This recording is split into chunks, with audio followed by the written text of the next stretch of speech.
All right, we're going to learn JavaScript events today, and JavaScript events, in my opinion, are really where JavaScript starts getting fun because you get to interact with the user as they interact with a page. So what an event is that's anything that the user does to interact with a web page. So if I were to click here, that's a click event.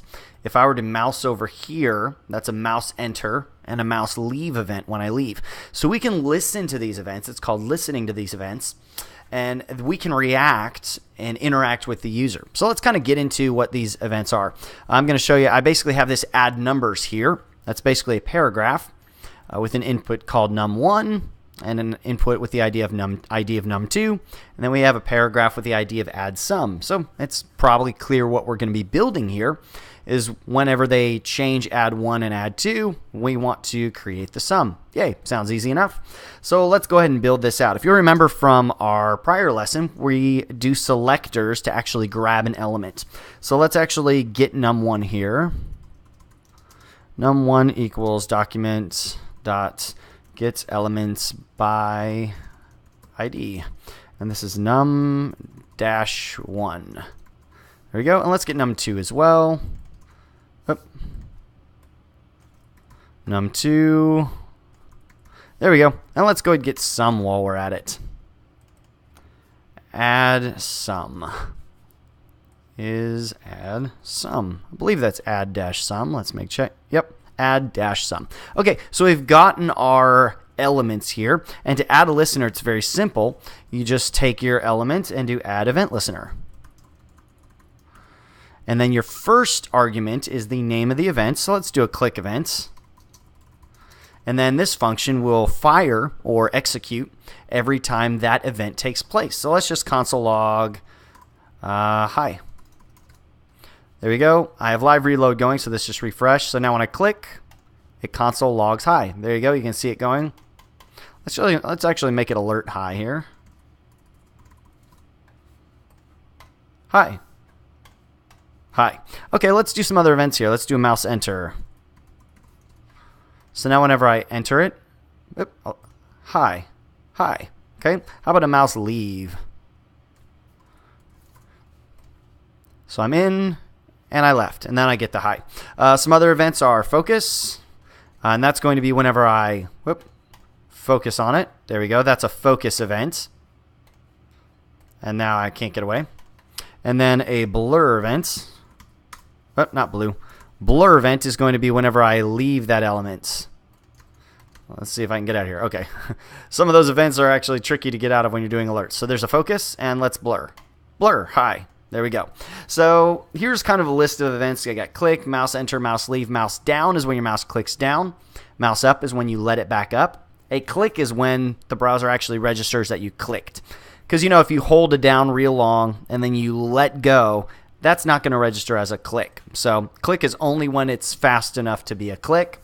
Mouse up, mouse move is when you're actually moving over it. It will actually send your coordinates of your mouse back. Key down, key up, those are actually your keyboard events.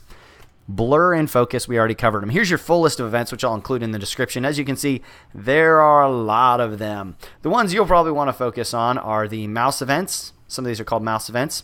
And then some of them are called keyboard events. And those are the ones you tend to use the most. Where are those keyboard? There you go, keyboard events. These are the ones you're going to use the most. I'll put that in the description again.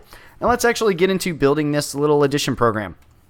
So what we want to do is we actually want to just add an input event, which is whenever anything changes in the value of our input. This will work all the way back to, I think, Internet Explorer 9. So on the input event, we want to do some addition. Now, it's generally not the best practice here to create a function. It's usually a better practice to insert a function that's been created here, like add. And then this is just going to do add. So whenever the input event fires, we're going to run the add function, which is created right there. That's good for several reasons, which I can get into more later on. One of the reasons is now I can fire that whenever either of these run. So whenever the num1 has an input event, I can run add. And when num2 has an input event, I can run add. So that's one reason alone that it's great to pull it out. So that way you can share this function between multiple elements. That's kind of a good practice. So what we're going to do here is we're going to actually get our two values. Var1 equals num1 dot value. That's going to be the actual value. 2 equals num2 dot value. Let's console log both of these. 1, 2. A, B, C, D, E, F. So there we go. We have our 2 values. Excellent. And then let's actually add some. We want to change the inner HTML. Add some inner HTML equals 1. Actually, we'll just, 1 plus 2. So let's go check it out. We got 12 and we have 24. And we got 1, 2, 2, 4. Because anything that comes in from an input is a string type. It's not a number type. So how you convert that from a string type to a number is just go parse float. And so that's going to parse it into a floating number. Floating integer, floating number. I forget exactly what that's supposed to be called. So let's do 12 and 35. Okay, 34. Okay, so that works. But if you notice, when this is empty, it says non, which means not a number. That's because we just tried to parse undefined as a number. So what we can do here is we can do an or 0. These little double bars mean or, which means if this value is basically null, undefined, non, which is not a number, then it's going to say, okay, that doesn't exist. Let's use the or value instead. So I could say null or 0, and I could do null or 0, and basically 1 would equate to 0 and 2 would equate to 0. So really how this pans out to be is if this doesn't create a number, we're going to use 0 instead. If this doesn't create a number, we're going to use 0 instead. So there we go. Let's try this now. 34. Excellent. It did 34 plus 0, and then plus 1 for 35. All right, there you go. We did our little number addition. And let's do a little maybe your sum is. And of course, this will actually do something tricky as well. 3, 4 plus 2, 4. Why did that do that? Well, because as soon as we start adding a string to numbers, then it can't do that. So it adds a number plus a number. So kind of the way you get around this is go sum equals 1 plus 2. 2 numbers together. I can do that, JavaScript says. And now we can add sum in there. So that'll work. 34 plus 2. Excellent. And another way that you could do that is you could just go parentheses like that. 1 plus 2. And so that will do whatever's inside of the parentheses first. So that's a number plus a number. That'll work. And then it will add that number plus the string, in which case it will turn them all into one big string. So I'll just leave it like that. It's a little bit cleaner if you ask me. Excellent. So there's our addition. Our addition is working thanks to click events. So let's go ahead and do maybe one more example here. I'm going to turn off this HTML and turn on this HTML. So what I have here is I have a list of LIs and I have a list of images. Now the images have a class of hide, which means they're hidden. Up here, my class hide in the CSS is display none. So I basically want to be able to click on this A tag, and then I want that to show an image, actually show it and hide it. So let me go ahead and save this so you kind of see what we have here. So you have Simon Cowell, Bruce Willis, and Ben Carson. 3 great guys, of course. And then basically I want to click on one of those. And so I've added an href of pound. Pound will just by default just reload your same page. It doesn't really matter what we put in href because we're going to be returning false, which means we're going to cancel this out. It's never going to go anywhere. So if that was google.com, it's not going to go to google.com. We're actually going to cancel that out. But it's good to put something in there. So by default, if you have a link that you're going to be canceling with JavaScript, just put pound in there.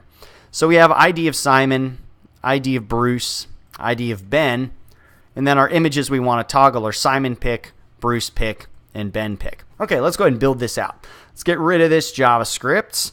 I will put that in the description on maybe CodePen or something for you for a little bit later. But for now, we'll get rid of that. And let's go ahead and grab that Simon element. Var Simon equals document.get element by ID. And then this is just Simon. There we go. And let's get Simon pick.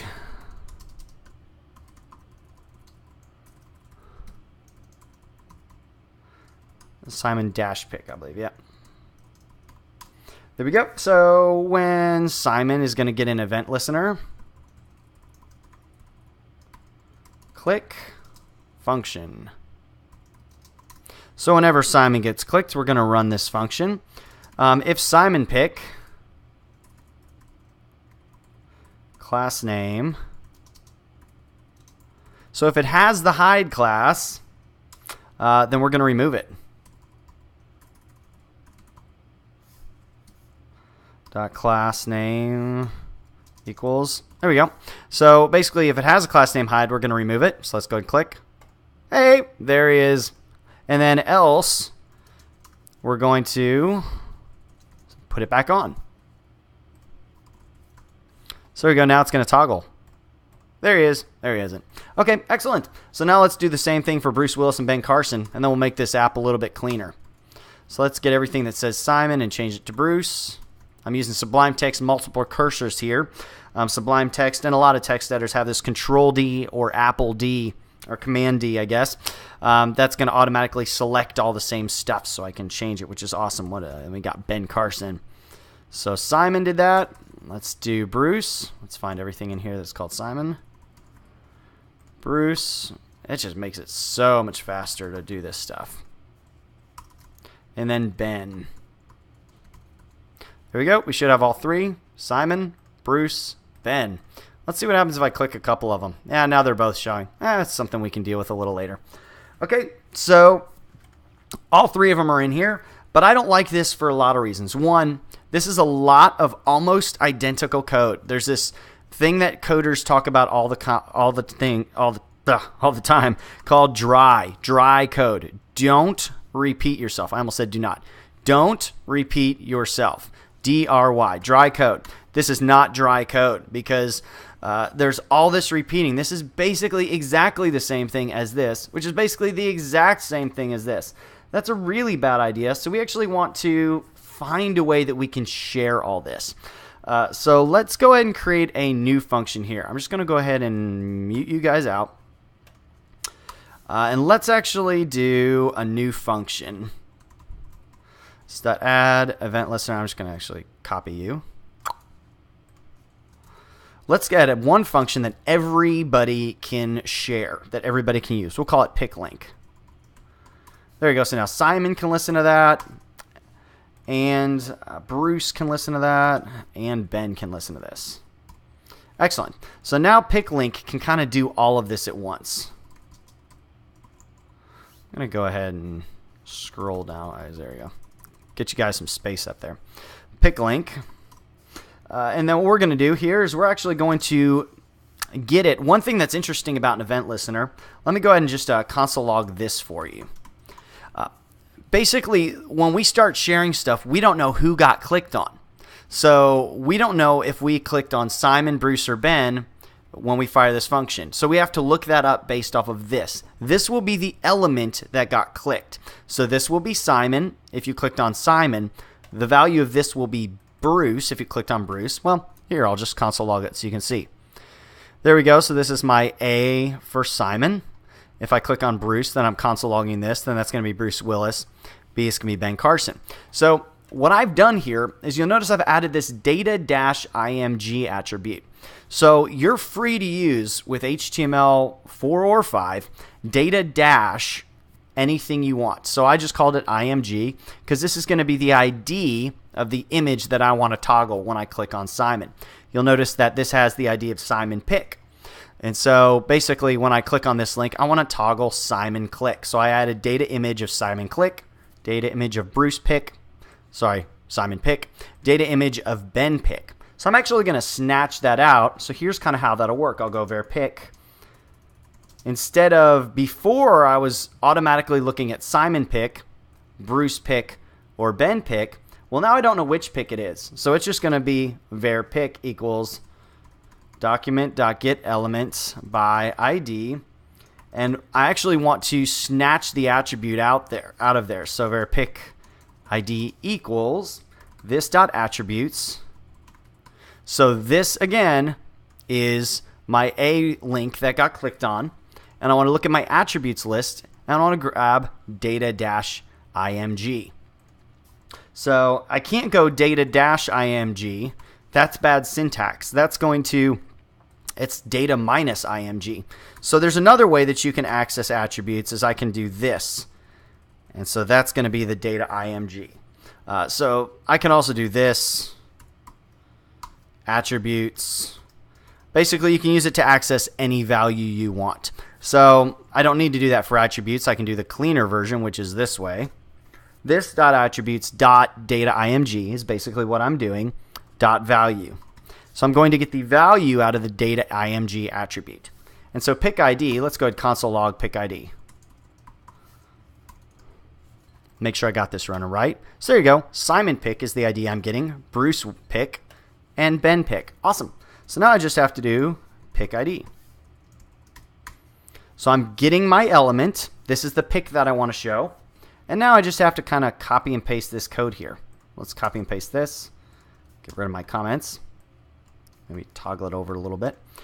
So now I'm just doing pick. If pick.className has hide, get rid of it. Excellent. This should totally work. Let's see. Simon's working. Bruce is working. Ben is working. So now what we did is it took a little bit of figuring out, a little bit of reworking, but look how much shorter my code is now. So I've added 3 listeners. I don't need you. I don't need you. And I don't need you. Excellent. That's a very simple code. And this is good for several reasons. One, I'm only creating one function, so I'm using a little less memory than if I created 3 different functions.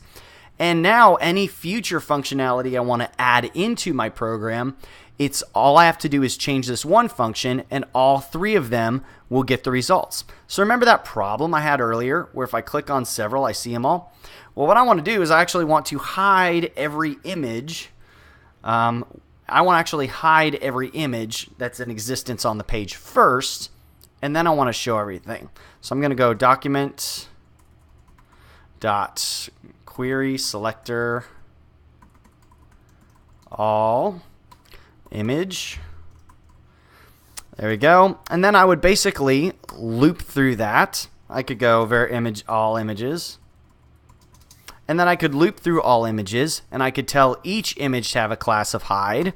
And then I could run through the rest of the code and show the one that I want to show. I might as well do it for you, right, since I just told you about it. Let's do a for loop, var I equals 0. Remember that for loop and how annoying they are? You just got to keep doing it till you remember how to do it. I is less than all images, dot length, I plus plus. Man, it takes a while to remember that for loop. Basically, I'm just going to go through I as many times as it takes. All images, I, so I want to get the image that I'm looking for. Let's see, dot class name equals hide. So I'm going to add hide class name to every image on the page, and then I'm going to go through with the rest of my program. Let's see if this works. Oh, it works. Excellent. Excellent. That is exactly what I wanted it to do. Am I only showing one? Yep, I'm only showing one. Awesome. There you go. That's JavaScript event listeners mixed in with some for loops and some selectors. That's kind of tying some stuff together for you. If it got a little complicated with this example, don't worry. Just mess around with your math example for a while. I'm going to post both of these on CodePen, and I'm going to put that link in the description. Have an excellent day.